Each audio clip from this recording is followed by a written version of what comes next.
So here we are going into Borneo, which was the whole reason for the trip, to hopefully see some orangutans. So flying over the forest as we enter, looking hopefully out the window.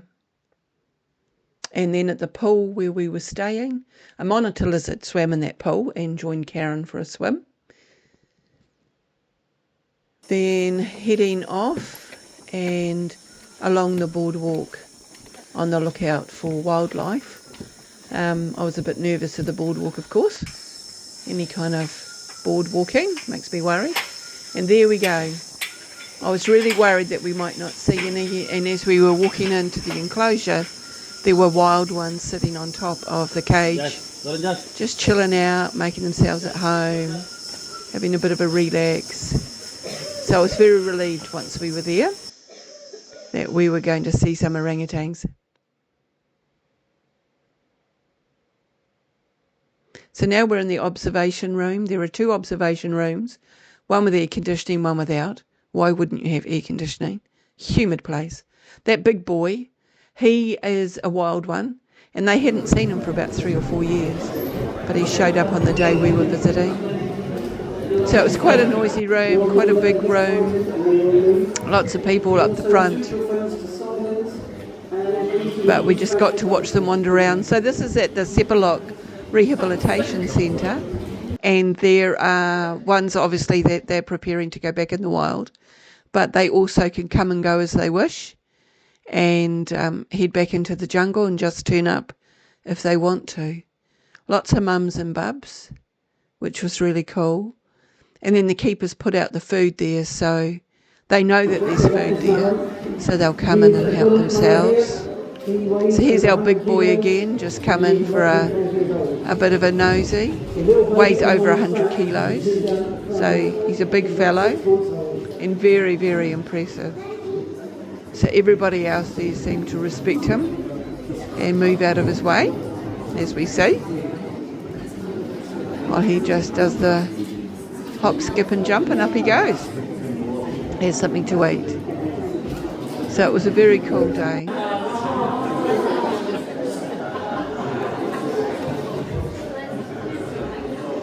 None of these are trained orangutans to my knowledge, so if they're doing forward rolls or whatever they're doing, that's just because that's what they feel like doing on the day. So they do have all the rope things hanging around that they can climb over, and the feeding platform for them.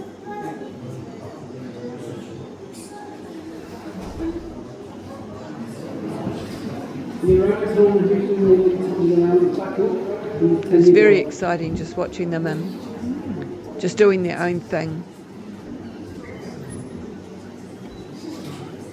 The guide was saying that the week before there were no orangutans turned up. So if I'd gone the week before, I would have been very disappointed. But on the day we went, we had really good viewings.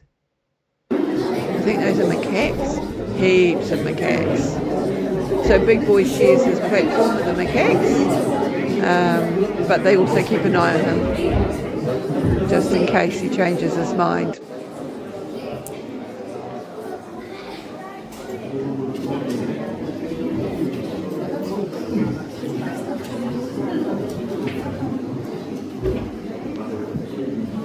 Just hanging around. Mum and Bub.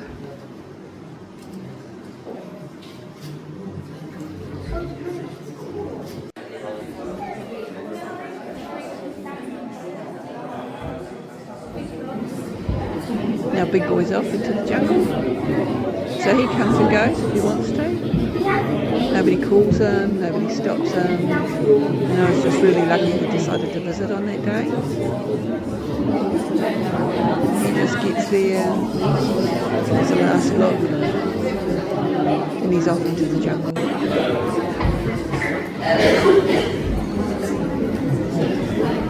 Mum letting baby have a bit of a swing and keeping an eye on it, and deciding that it's probably high enough and helping it down. Now we're actually at the feeding platform, so you leave the observation room and then you go out to the feeding platform, and they put some food around and see who decides to turn up. Again, it very much depends on the day. Maybe they don't turn up. Maybe they do turn up. I love the way they carried everything as much as they could in all their legs. That boy there, he's unknown to them. Some of the orangutans they know because they've rehabilitated them, and others they don't know who they are. So on this day, there's the keeper on the special basket that they carry the food in, so they know what's about to happen, these two. So they're waiting, so they get first and best dressed, get the best pickings.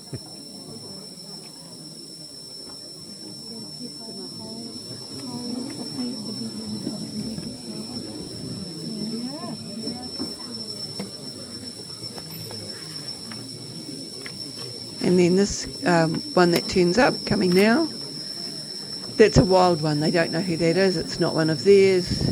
Just kind of must have heard on the grapevine that there were food for the taking and turned up. But he keeps his distance from the other ones because he's not part of them.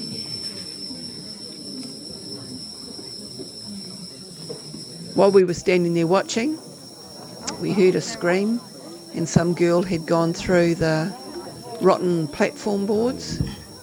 So that was a bit scary for her. She was okay, I think only her leg went through. But, yeah, can be a nasty injury, as we know. So they have these ropes that they just come in from all directions and help themselves. I could have just stood there all day. I mean, eventually they left. Went back into the jungle or whatever they were doing on the day. Then on the way back we see this little, don't know what it is, little deer of some kind, and then monkey, and now we're at the sun bear enclosure, and there was a snake. It took me ages to see the snake, and actually it wasn't until I saw the picture that I realised just where the snake was. So it wasn't a dangerous snake. But they also have the sun bear enclosure, where they rehabilitate them as well. So there were quite a few of them, just rummaging around, doing their business. So that was pretty cool to see.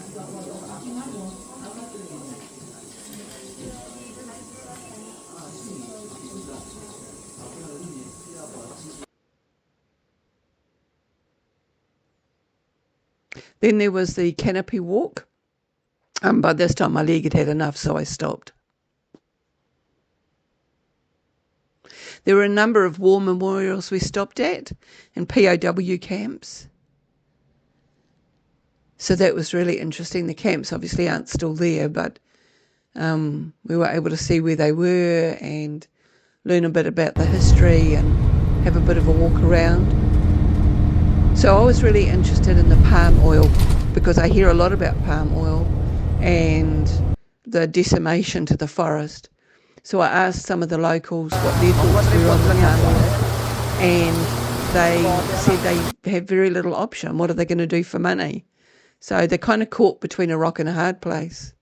Then we ended up going to this resort, which was where we did the deeper in the jungle viewing, and we could go out in the boats. We could go on day trips and night trips to see the wildlife around the place. It's at the Kinabatanga River, which is butchered the name. We saw some crocodiles, heaps and heaps of macaques. And we saw lots of proboscis monkeys, which were really, really cool. So we spent quite a while just watching those. And lots of bird life as well. We didn't see any orangutan in the wild. They're really very difficult to see. So this is our room. It was a very large room.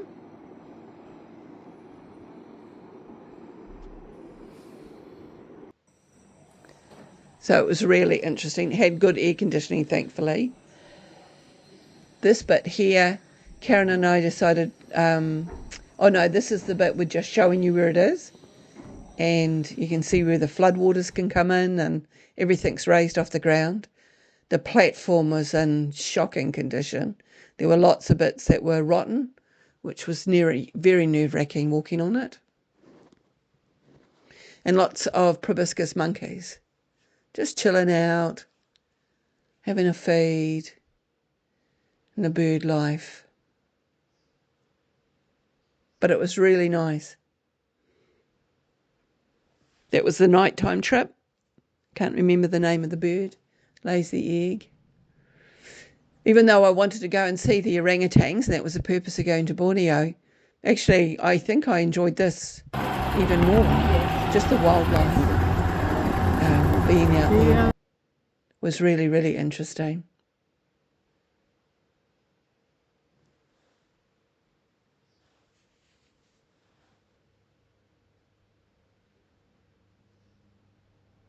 Karen and I decided not to go on, I think it was actually on my birthday day. There was another morning trip, and we decided not to go on that one. Well, we weren't sure about the weather. We just wanted to chill and what have you. So we stayed in the cabin, and then the heavens opened, and we were very happy indeed that we decided to stay in the cabin. The people came back absolutely drenched. We kept waiting for them to come back while the rain was tossing itself down.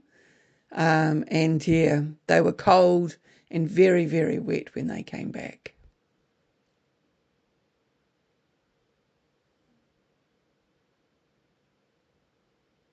Tiny little alligators, or crocodiles, or whatever they are.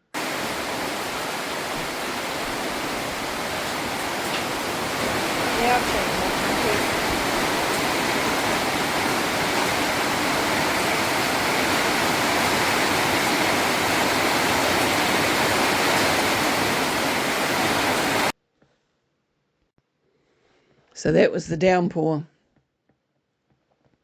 Now back on the river again and just checking out what we can find. We went for a tiny walk around the tiny little village that was there. Saw some of the goats. There were some Airbnbs, and then they surprised me with a birthday cake. Karen was under strict instructions not to tell anybody it was my birthday, but obviously the tour guide knows. Then we went to these caves, and so these are birds' nests, and this is where they collect birds' nests for birds' nest soup from. So they showed us the display of them. They're quite small, so I was quite surprised at that. But they say that birds only use them once and they won't use them again. So then another boardwalk, lots of boardwalks, past a workman's cottage to get to the caves. And it was an experience like nothing I have ever. It was, yeah, you'll see in a minute. I mean, it was beautiful. It was awesome inside. It was just enormous, and they have the ladders that they use to climb to get up there. That's sort of like the night watchman's place or something, and then they show you the sorts of ladders they use to get up high enough to get the birds' nests. The place didn't stink, but it was crawling with cockroaches. So this is all the dung from the birds and everything, and it collects there. The whole floor is, all of it, everything you can see is just dung, and oh God, it's disgusting. But it doesn't smell, but it moves, and that was, yeah. So you're walking along, you have to hold the hand, well, they actually advise you not to hold the handrails. There are handrails everywhere. So these are some of the workmen, by the way, just getting ready to take down some of the birds' nests. And there were bats in there as well. So there are the birds and there are the bats and more cockroaches than known to man. Anyway, what's that? So you can see the lines you can see going down are old waterfalls, like historic, like billions of years ago waterfalls that you can see. And the big entrance with some bats flying around. It was awesome. I'm really pleased that we went, but this was the handrail to get down. absolutely covered and moving, was disgusting. The scenery around Borneo was really beautiful, very rugged, and miles and miles and miles of palm oil trees.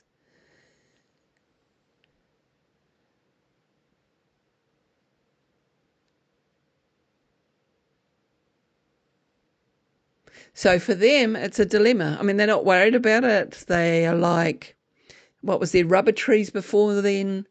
Take out the rubber trees, put in the palm oil tree. I love this light shade. So a new and other watering systems. Some really innovative ways of working. Lots of very beautiful flowers. Scenery was really lovely. Borneo felt like the poor cousin of the Malaysian group. Anyway, we went to this tea plantation. I thought that would be a good cup of tea for Mum, but I couldn't put it in my suitcase to bring back. So we had dinner at the tree plantation just down from Mount, is it Kinabalu or something? More beautiful flowers. And this was also at the tree plantation, and the locks that they put on there, Sabah. So Borneo has Sabah and Sarawak, so that was Sabah. This was another war memorial, and it was the POW campsite from the Death March. So we went and had a look around there and heard the stories about the place. Harrowing stories, really.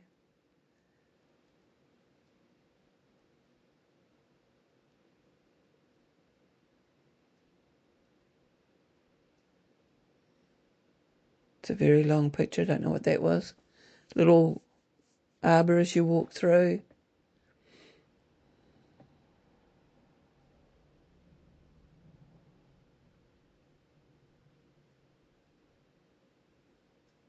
Then on towards a coffee plantation. Karen just doing the, taking out the coffee pods from the wheat or chaff or whatever it is. So that was a lovely little place, but they don't export their coffee. They can't afford to export the coffee, and the government doesn't support them to export the coffee. So it's just a little village in the mountain, gorgeous cat, where they make their own coffee. So I brought some home. These are gravesites I saw on the way. I just thought it was a really interesting thing. Now we're at the Manukan Island the last couple of days, and our little friend came to see us in the morning at our little villa that we were staying in. All the places had these arrows, and it was the sign to Mecca. So everywhere you stay, it's a Muslim country, so everywhere you stay, there's these arrows that point towards Mecca. So this was a really nice way to finish the tour. Few days sitting on an island, just enjoying the peace and quiet. The only thing I didn't like was getting off the boat onto the jetty. The water level was too low, and because my bad leg doesn't lift up, I couldn't get off. So I had to get off on my knees, so that was a bit embarrassing. These really weird ants in this hole on the sand.